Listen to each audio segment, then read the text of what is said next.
I got so much motherfucking design on right now. Break it down, bring it back, make it clap. I got 3 old thoughts, new block, where that thing. Bitches on my line, and you know. Assalamualaikum warahmatullahi wabarakatuh. Perkenalkan, nama saya Fadila dari kelas 11 Di sini saya akan menjelaskan biografi singkat Ahmad Soebardjo. Ahmad Soebardjo dilahirkan di Teluk Jambe, Karawang, Kresidenan Batavia pada tanggal 23 Maret tahun 1896. Ayahnya Ketua bernama Muhammad Yusuf. Muhammad Yusuf, masih keturunan bangsawan Aceh dari Pidie.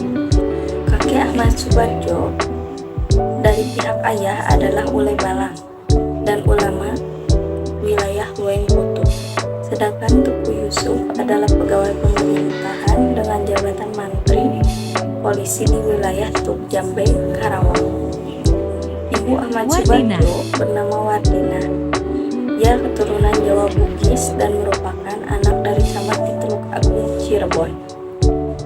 Ayahnya mulanya memberikan nama Teku Abdul Manaf, sedangkan ibunya memberinya nama Ahmad Soebardjo.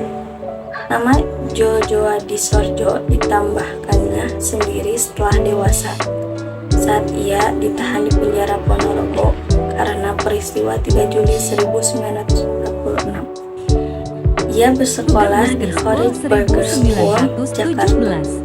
Saat ini setara dengan sekolah menengah atas pada tahun 1917.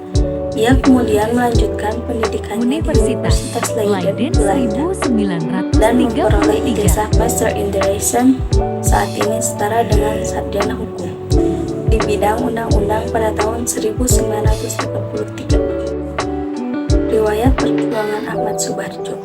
Semasa masih menjadi mahasiswa, Soebardjo aktif dalam memperjuangkan kemerdekaan Indonesia melalui beberapa organisasi seperti Jong Java dan Persatuan Mahasiswa Indonesia di Belanda.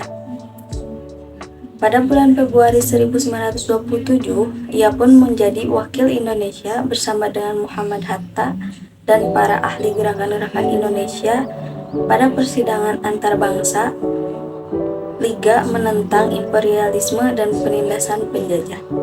Yang pertama di Brussels dan kemudiannya di Jerman.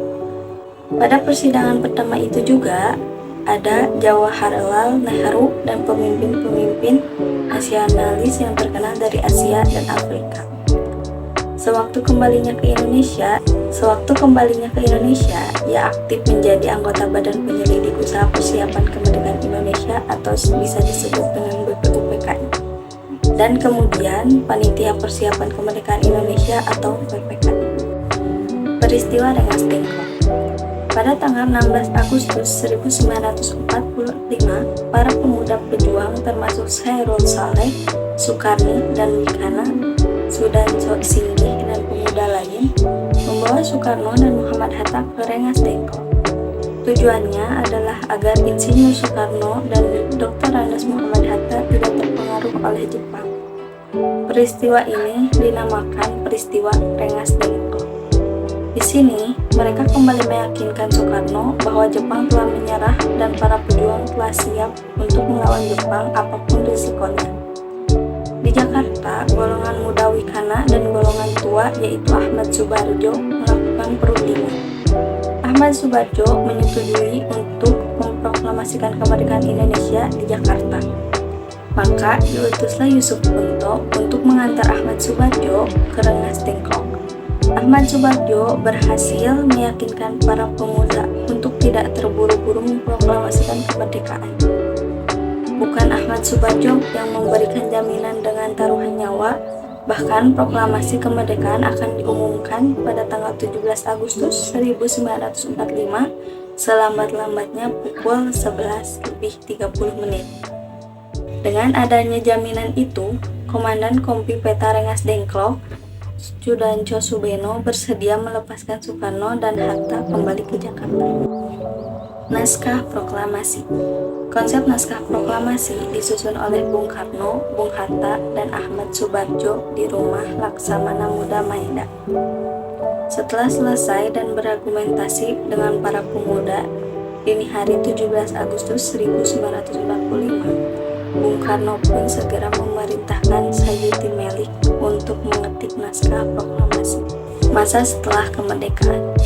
Pada tanggal 18 Agustus 1945, Soebardjo dilantik sebagai Menteri Luar Negeri pada Kabinet Presidensial, Kabinet Indonesia yang pertama, dan kembali menjabat menjadi Menteri Luar Negeri sekali lagi pada tahun 1951 sampai dengan 1952. Selain itu, ia juga menjadi Duta Besar Republik Indonesia di Switzerland antara tahun 1957 sampai dengan 1961. Dalam bidang pendidikan, Soebardjo merupakan profesor dalam bidang sejarah, perlembagaan, dan diplomasi Republik Indonesia di Fakultas Kesusastraan Universitas Indonesia.